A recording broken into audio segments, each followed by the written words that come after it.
number of things that students can do in particular. One is learning about hunger and why it exists. Clearly, there are a number of reasons why hunger exists in the world. Everything from natural disaster and crises like the ones we're experiencing in Haiti to war and conflict. The greatest the greatest cause for hunger is simply the sort of chronic malnutrition that exists in areas where food is not able, enough food is not able to be produced, and that's for lack of agricultural inputs and not to mention infrastructure to be able to get products once they are produced to markets where they can be distributed. So just learning about the causes of hunger is an important element because, frankly, like I say,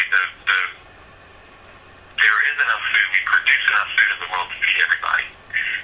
And a lot of the issues that exist that keep us from feeding everybody are logistical issues that can be resolved, that can be solved.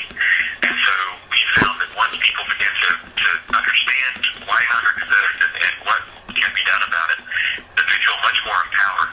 So number one is just learning about hunger.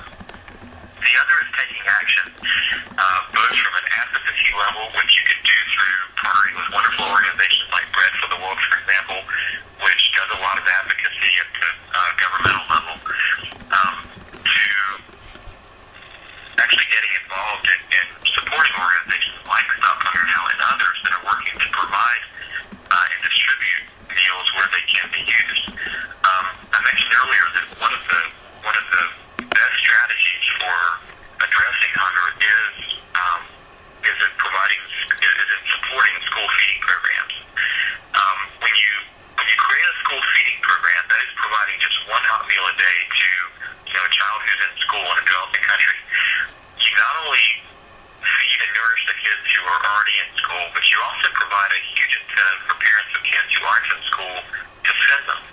And so often what happens is when you start a school feeding program, you'll see the school enrollment double or triple.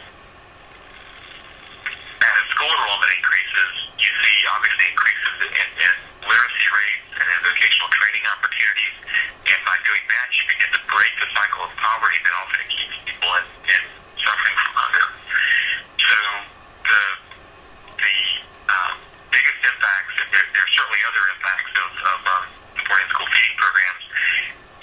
There's a huge benefit to, in particular, young girls in developing countries, because often it's young girls who are not allowed to go to school, but if their parents know that they will also get a hot meal, often they'll send the girls to school. And by doing so, by educating young girls, we do see an overall increase in the well-being of the overall community. And for those girls in particular, by being educated, they tend to get married later and have fewer children during their lifetime. So as a result, infant mortality rates drop. And in addition, the maternal health rates actually increase because she's having fewer children able to take better care of herself. So we often say that as a result, when you address hunger, you're addressing so many of these global issues like literacy, women's health, maternal health, infant mortality rates. And so, one of the best strategies is really to focus on school feeding programs, which you can do by supporting organizations that are doing that either financially or, in our case, with Stop Hunger Now, university students can actually come together and package meals that we will then ship to support school feeding programs around the world. There is an organization called Universities Fighting World Hunger. You can look that up on the web, but this is actually a consortium now of more than 100 universities that have dedicated themselves to addressing hunger. And they're doing so not only through events that they're doing on campus, but also through actually integrating hunger studies throughout the curriculum, so that more and more research can be done on the most effective ways to address hunger. So there's lots of different ways for students to get involved. You mentioned before a few times that there's enough food in this world for everyone, and I completely agree. But is there any place that you actually like how do you? I don't want to bluntly say, but how do you know? Sure. Well, yeah, those statistics actually come from federal agencies, USDA, USAID has that information, and World Food Program also shares that information on its website. So it's pretty commonly recognized that is the case. Okay. I was just checking. No, thank you very, very much. I just have like 3 more questions. What kind of response has your organization received from the community? And you could tell me a little bit before the earthquake and after the earthquake too. Sure. Well, Stop Hunger Now is, I would very much consider a grassroots organization in that we have a number of particular individuals supporting us through their donations, their volunteer activities with us. So that has been a very strong element of what we've done, particularly before the earthquake in Haiti. Specifically in response to the earthquake in Haiti, we've really been just overwhelmed by the outpouring of generosity from individuals, from corporations.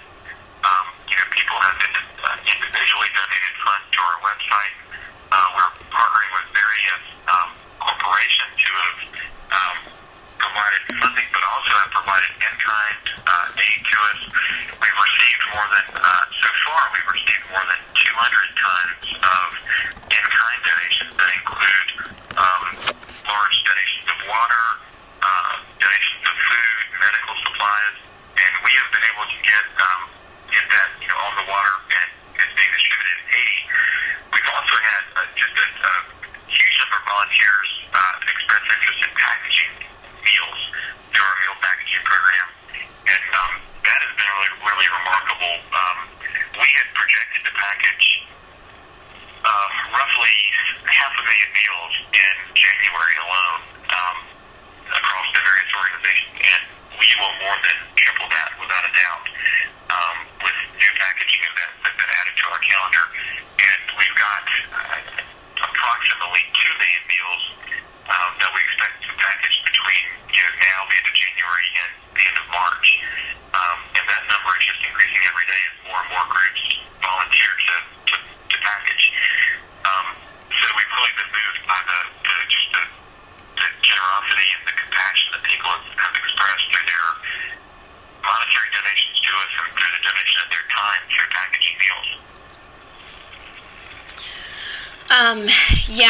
I actually just spoke to someone from this organization called the Haiti Outreach Program the other day, and it's just amazing how, it's too bad that this kind of response from the community can't be consistent, and that something really bad has to happen for people to kind of open their eyes. But at the same time, it's good that we all feel the need to, especially during a bad time. But the thing is that Haiti's the poorest country, and they should get a lot of response from people. Like, organizations should get a lot of response from people all over the place, all the time. But what can you do? Right.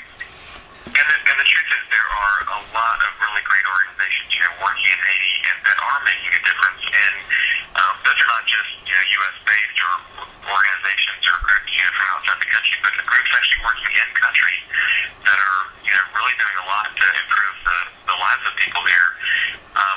Without a doubt,